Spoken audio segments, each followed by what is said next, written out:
ओम शांति। 11 जनवरी 2025। मीठे प्यारे पापा के आज के मीठे मधुर महावाक्य। आज की मुरली के कुछ मुख्य पॉइंट्स। आज बाबा हमें समझाते कि अब हम बच्चों की यात्रा पूरी हुई, अब घर वापस जाना है। इसलिए इस पुरानी दुनिया से बेहद का वैराग्य रख एक बाप से ही बुद्धि योग लगाना है। कामकाज करते हुए बाप की याद में रहना है। बाप द्वारा रचे हुए यज्ञ की संभाल करने के लिए सच्चा सच्चा पवित्र ब्राह्मण बनना है। स्वयं को मास्टर आदि देव समझ, यानी ईश्वरीय रतन समझ हर कार्य करना है और अपने जीवन के मूल्य को पहचानना है। ज्ञान के बल से स्वयं को धोखा खाने से पहले परख कर बचा लेना है। तो चलिए सुनते हैं आज की बाबा की मीठी प्यारी मुरली। ओम शांति।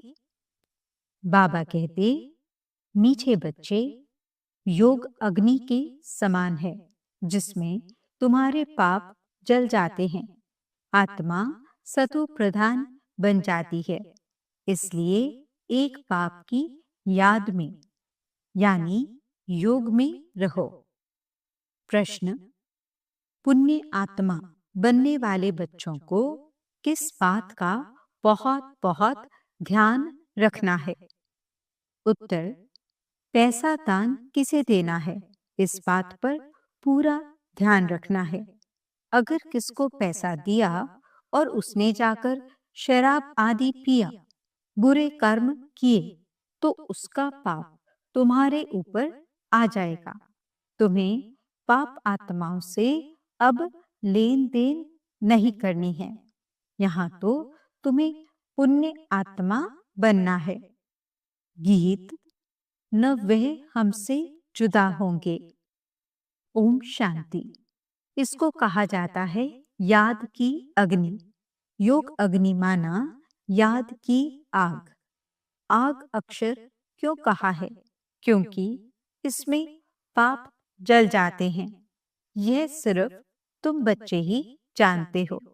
कैसे हम तमो प्रधान से सतो प्रधान बनते हैं। सतो प्रधान का अर्थ ही है पुण्य आत्मा और तमो प्रधान का अर्थ ही है पाप आत्मा। कहा भी जाता है यह बहुत पुण्य आत्मा है, यह पाप आत्मा है। इससे सिद्ध होता है आत्मा ही सतो प्रधान बनती है, फिर पुनर्जन्म लेते लेते तमो प्रधान बनती है। इसलिए इनको पाप आत्मा कहा जाता है। पतित पावन बाप को भी इसलिए याद करते हैं कि आकर पावन आत्मा बनाओ। पतित आत्मा किसने बनाया, ये किसको भी पता नहीं। तुम जानते हो जब पावन आत्मा थे तो उनको राम राज्य कहा जाता था। अभी पतित आत्माएं हैं, इसलिए इनको रावण राज्य कहा जाता है। भारत ही पावन, भारत ही पतित बनता है। बाप ही आकर भारत को पावन बनाते हैं। बाकी सब आत्माएं पावन बन शांति धाम में चली जाती हैं। अभी है दुख धाम। इतनी सहज बात भी बुद्धि में बैठती नहीं है। जब दिल से समझें तब सच्चा ब्राह्मण बने। ब्राह्मण बनने बिगड़ पाप से वर्षा मिल न सके। अब यह है संगम युग का यज्ञ। यज्ञ के लिए तो ब्राह्मण जरूर चाहिए। अभी तुम ब्राह्मण बने हो, जानते हो मृत्यु लोक का यह अंतिम यज्ञ है। मृत्यु लोक में ही यज्ञ होते हैं, अमर लोक में यज्ञ होते नहीं। भक्तों की बुद्धि में यह बातें बैठ न सकें। भक्ति बिल्कुल अलग है, ज्ञान अलग है। मनुष्य फिर वेदों शास्त्रों को ही ज्ञान समझ लेते हैं। अगर उनमें ज्ञान होता तो फिर मनुष्य वापस चले जाते, परंतु ड्रामा अनुसार वापस कोई भी जाता नहीं। बाबा ने समझाया है, पहले नंबर को ही सतो रजो तमो में आना है, तो दूसरे फिर सिर्फ सतो का पाठ बजाए वापस कैसे जा सकते? उनको तो फिर तमो प्रधान में आना ही है, पाठ बजाना ही है। हर एक एक्टर की ताकत अपनी अपनी होती है ना।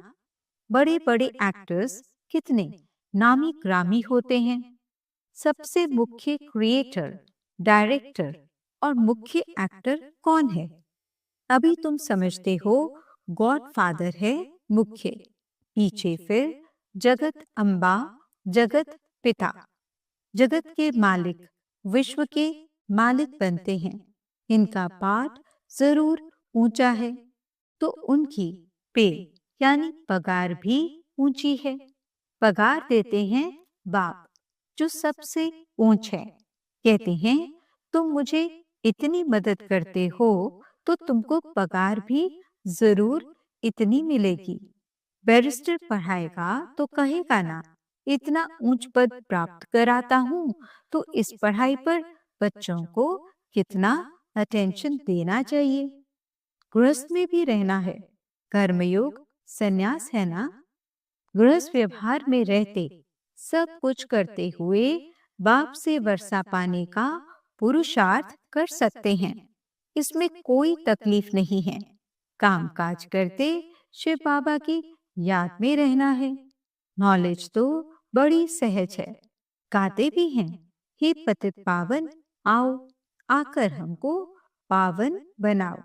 पावन दुनिया में तो राजधानी है, तो बाप उस राजधानी का भी लायक बनाते हैं। इस ज्ञान की मुख्य दो सब्जेक्ट हैं, अल्फ और बे। स्वदर्शन चक्रधारी बनो और बाप को याद करो, तो तुम एवर हेल्दी और वेल्दी बनेंगे। बाप कहते हैं, मुझे वहां याद करो। घर को भी याद करो। मुझे याद करने से तुम घर चले जाएंगे। स्वदर्शन चक्रधारी बनने से तुम चक्रवर्ती राजा बनेंगे। ये बुद्धि में अच्छी रीति रहना चाहिए। इस समय तो सब तमो प्रधान है। सुख धाम में सुख, शांति, संपत्ति सब मिलता है। वहां एक धर्म होता है। अभी तो देखो, घर घर में अशांति है। स्टूडेंट लोग देखो कितना हंगामा करते हैं, अपना न्यू ब्लड दिखाते हैं। यह है तमो प्रधान दुनिया। सत्युग है नई दुनिया। बाप संगम पर आया हुआ है। महाभारत लड़ाई भी संगम की ही है। अभी यह दुनिया बदलनी है। बाप भी कहते हैं, मैं नई दुनिया की स्थापना करने संगम पर आता हूँ। इनको ही पुरुषोत्तम संगम युग कहते हैं। पुरुषोत्तम मास, पुरुषोत्तम संवत भी मनाते हैं, परंतु यह पुरुषोत्तम संगम का किसको पता नहीं है। संगम पर ही बाप आकर तुमको हीरे जैसा बनाते हैं। फिर इनमें भी नंबरवार तो होते ही हैं। हीरे जैसा राजा बन जाते हैं, बाकी सोने जैसी प्रजा बन जाती है। बच्चे ने जन्म लिया और वर्षे का हकदार बना। अभी तुम पावन दुनिया के हकदार बन जाते हो। फिर उसमें ऊंच पद पाने के लिए पुरुषार्थ करना है। इस समय का तुम्हारा पुरुषार्थ कल्प कल्प का पुरुषार्थ होगा। समझा जाता है, यह कल्प कल्प ऐसा ही पुरुषार्थ करेंगे। इनसे जास्ती पुरुषार्थ होगा ही नहीं। जन्म जन्मांतर कल्प कल्पांतर यह प्रजा में ही आएंगे। यह साहूकार प्रजा में दास दासियां बनेंगे। नंबरवार तो होते हैं ना। पढ़ाई के आधार से सब मालूम पड़ जाता है। बाबा झट बता सकते हैं, इस हालत में तुम्हारा कल शरीर छूट जाए तो क्या बनेंगे। दिन प्रतिदिन टाइम थोड़ा होता जाता है। अगर कोई शरीर छोड़ेंगे फिर तो पढ़ नहीं सकेंगे। हाँ, थोड़ा सिर्फ बुद्धि में आएगा। शिव बाबा को याद करेंगे। जैसे छोटे बच्चे को भी तुम याद कराते हो तो शिव बाबा कहता रहता है, तो उनका भी कुछ मिल सकता है। छोटा बच्चा तो महात्मा मिसल है, विकारों का पता नहीं। जितना बड़ा होता जाएगा विकारों का असर होता जाएगा। क्रोध होगा, मोह होगा। अभी तुमको तो समझाया जाता है, इस दुनिया में इन आंखों से जो कुछ देखते हो उनसे ममत्व मिटा देना है। आत्मा जानती है ये तो सब कब्र दाखिल होने हैं, तमो प्रधान चीजें हैं। मनुष्य मरते हैं तो पुरानी चीजें करनी घोर को दे देते हैं। बाप तो फिर बेहद का करनी घोर है, धोबी भी है। तुमसे लेते क्या है और देते क्या है? तुम जो कुछ थोड़ा धन भी देते हो वह तो खत्म होना ही है। फिर भी बाप कहते हैं यह धन रखो अपने पास, सिर्फ इनसे ममत्व मिटा दो। हिसाब किताब बाप को देते रहो, फिर डायरेक्शन मिलते रहेंगे। तुम्हारा यह कखपन जो है यूनिवर्सिटी में और हॉस्पिटल में हेल्थ और वेल्थ के लिए लगा देते हैं। हॉस्पिटल होती है बीमार के लिए, यूनिवर्सिटी होती है पढ़ाने के लिए। यह तो कॉलेज और हॉस्पिटल दोनों इकट्ठी है। इनके लिए तो सिर्फ 3 पैर पृथ्वी के चाहिए। बस जिनके पास और कुछ नहीं है वे सिर्फ 3 पैर जमीन के दे देवें, उसमें क्लास लगा दें। 3 पैर पृथ्वी के वे तो सिर्फ बैठने की जगह हुई ना। आसन 3 पैर का ही होता है। 3 पैर पृथ्वी पर कोई भी आएगा, अच्छी रीति समझकर जाएगा। कोई आया, आसन पर बिठाया और बाप का परिचय दिया। बैजेस भी बहुत बनवा रहे हैं सर्विस के लिए। यह है बहुत सिंपल। चित्र भी अच्छे हैं, लिखत भी पूरी है। इनसे तुम्हारी बहुत सर्विस होगी। दिन प्रतिदिन जितनी आफतें आती रहेंगी तो मनुष्यों को भी वैराग्य आएगा और बाप को याद करने लग पड़ेंगे। हम आत्मा अविनाशी हैं, अपने अविनाशी बाप को याद करें। बाप खुद कहते हैं मुझे याद करो तो तुम्हारे जन्म जन्मांतर के पाप उतर जाएं। अपने को आत्मा समझ और बाप से पूरा लव रखना है। देह अभिमान में न आओ। हाँ, बाहर का प्यार भल बच्चों आदि से रखो, परंतु आत्मा का सच्चा प्यार रूहानी बाप से हो। उनकी याद से ही विकर्म विनाश होंगे। मित्र संबंधियों बच्चों आदि को देखते हुए भी बुद्धि बाप की याद में लटकी रहे। तुम बच्चे जैसे याद की फांसी पर लटके हुए हो।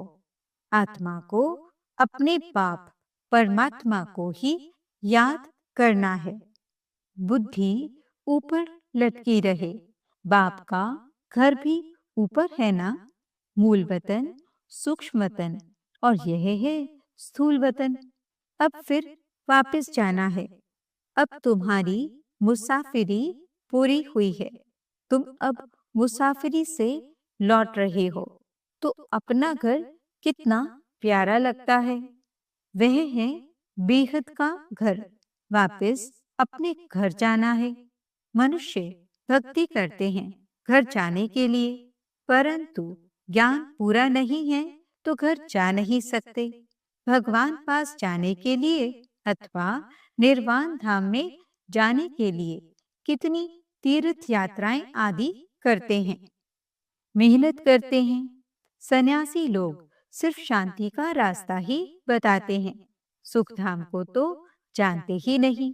सुख धाम का रास्ता सिर्फ बाप ही बतलाते हैं। पहले स्वरूप निर्वाण धाम वानप्रस्थ में जाना है, जिसको ब्रह्मांड भी कहते हैं। वह फिर ब्रह्म को ईश्वर समझ बैठे हैं। हम आत्मा बिंदी हैं। हमारा रहने का स्थान है ब्रह्मांड। तुम्हारी भी पूजा तो होती है ना। अब बिंदी की पूजा क्या करेंगे? जब पूजा करते हैं तो सालिग्राम बनाए एक एक आत्मा को पूजते हैं। बिंदी की पूजा कैसे हो, इसलिए बड़े बड़े बनाते हैं। बाप को भी अपना शरीर तो है नहीं। यह बातें अभी तुम जानते हो। चित्रों में भी तुमको बड़ा रूप दिखाना पड़े, बिंदी से कैसे समझेंगे? यूं बनाना चाहिए स्टार। ऐसे बहुत तिलक भी माताएं लगाती हैं। तैयार मिलते हैं सफेद। आत्मा भी सफेद होती है ना। स्टार मिसल, ये भी एक निशानी है। भ्रिकुटी के बीच आत्मा रहती है। बाकी अर्थ का किसको पता भी नहीं है। ये बाप समझाते हैं, इतनी छोटी आत्मा में कितना ज्ञान है। इतने बॉम्ब्स आदि बनाते रहते हैं।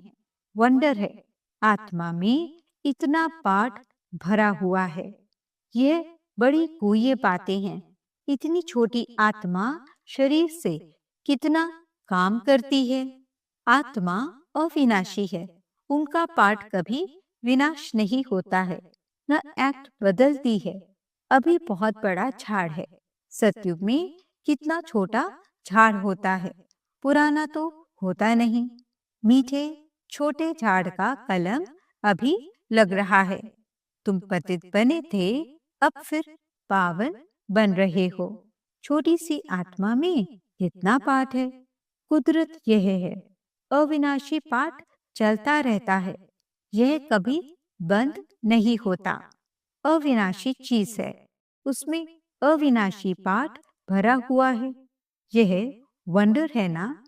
बाप समझाते हैं, बच्चे देही अभिमानी बनना है। अपने को आत्मा समझ बाप को याद करो। इसमें है मेहनत। जास्ती पाठ तुम्हारा है, बाप का इतना पाठ नहीं जितना तुम्हारा। बाप कहते हैं, तुम स्वर्ग में सुखी बन जाते हो तो मैं विश्राम में बैठ जाता हूँ। हमारा कोई पाठ नहीं। इस समय इतनी सर्विस करता हूँ ना। ये नॉलेज इतनी वंडरफुल है, तुम्हारी सिवाय जरा भी कोई नहीं जानते हैं। बाप की याद में रहने बिगड़ धारणा भी नहीं होगी। खान पान आदि का भी फर्क पड़ने से धारणा में फर्क पड़ जाता है। इसमें प्योरिटी बड़ी अच्छी चाहिए।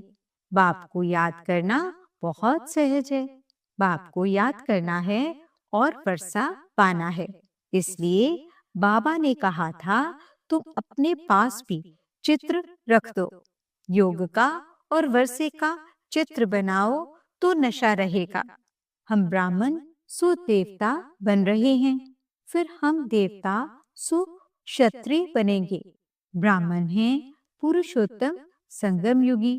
तुम पुरुषोत्तम बनते हो ना। मनुष्यों को ये बातें बुद्धि में बिठाने के लिए कितनी मेहनत करनी पड़ती है। दिन प्रतिदिन जितना नॉलेज को समझते जाते हैं तो खुशी भी बढ़ेगी। तुम बच्चे जानते हो, बाबा हमारा बहुत कल्याण करते हैं। कल्प कल्प हमारी चढ़ती कला होती है। यहाँ रहते शरीर निर्वाह अर्थ भी सब कुछ करना पड़ता है। बुद्धि में रहे हम शिव बाबा के भंडारे से खाते हैं। शिव बाबा को याद करते रहेंगे तो काल कंटक सब दूर हो जाएंगे। फिर यह पुराना शरीर छोड़ चले जाएंगे। बच्चे समझते हैं, बाबा कुछ भी लेते नहीं हैं, वे तो दाता है। बाप कहते हैं, हमारी श्रीमत पर चलो। तुम्हें पैसे का दान किसे करना है, इस बात पर पूरा ध्यान देना है। अगर किसको पैसा दिया और उसने जाकर शराब आदि पिया, बुरे काम किए, तो उसका पाप तुम्हारे ऊपर आ जाएगा। पाप आत्माओं से लेन देन करते पाप आत्मा बन जाते हैं। कितना फर्क है। पाप आत्मा से ही लेन देन कर पाप आत्मा बन जाते हैं।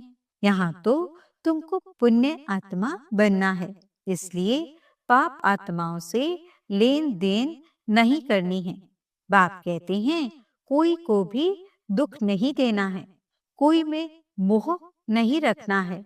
बाप भी साकरी बनकर आते हैं, पुराना कखवन लेते हैं, देते देखो कितना ब्यास है, बड़ा भारी ब्यास मिलता है, कितना भोला है, 2 मुट्ठी के बदले महल दे देते हैं। अच्छा, मीठे मीठे सिकिलते बच्चों प्रति माता पिता बाप दादा का याद प्यार और गुड मॉर्निंग। रूहानी बाप की रूहानी बच्चों को नमस्ते। हम रूहानी बच्चों की रूहानी बाप दादा को दिल व जान सिकवा प्रेम से नमस्ते नमस्ते नमस्ते जी। गुड मॉर्निंग बाबा। शुक्रिया बाबा। धारणा के लिए मुख्य सार। पहला पॉइंट, अब मुसाफिरी पूरी हुई, वापस घर जाना है, इसलिए इस पुरानी दुनिया से बेखद का वैराग्य रख बुद्धि योग बाप की याद में ऊपर लटकाना है। दूसरा पॉइंट, संगम युग पर बाप ने जो यज्ञ रचा है, इस यज्ञ की संभाल करने के लिए सच्चा सच्चा पवित्र ब्राह्मण बनना है। काम काज करते बाप की याद में रहना है। वरदान, आदि रत्न की स्मृति से अपने जीवन का मूल्य जानने वाले सदा समर्थ भव। जैसे ब्रह्मा आदि देव है, ऐसे ब्रह्मा कुमार कुमारियां भी आदि रत्न हैं। आदि देव के बच्चे मास्टर आदि देव हैं। आदि रत्न समझने से ही अपने जीवन के मूल्य को जान सकेंगे, क्योंकि आदि रत्न अर्थात प्रभु के रत्न, ईश्वरीय रत्न तो कितनी वैल्यू हो गई। इसलिए सदा अपने को आदि देव के बच्चे मास्टर आदि देव आदि रत्न समझकर हर कार्य करो तो समर्थ भव का वरदान मिल जाएगा। कुछ भी व्यर्थ जा नहीं सकता। स्लोगन, ज्ञानी तो आत्मा वह है जो धोखा खाने से पहले परख कर स्वयं को बचा ले। ओम शांति। आज के अव्यक्त इशारे। अपनी शक्तिशाली मनसा द्वारा सकाश देने की सेवा करो। अभी सेवा में सकाश दे बुद्धियों को परिवर्तन करने की सेवा ऐड करो। फिर देखो सफलता आपके सामने स्वयं झुकेगी। सेवा में जो विघ्न आते हैं, उस विघ्नों के पर्दे के अंदर कल्याण का दृश्य छिपा हुआ है। सिर्फ मनसा वाचा की शक्ति से विघ्न का पर्दा हटा दो तो अंदर कल्याण का दृश्य दिखाई देगा। ओम शांति।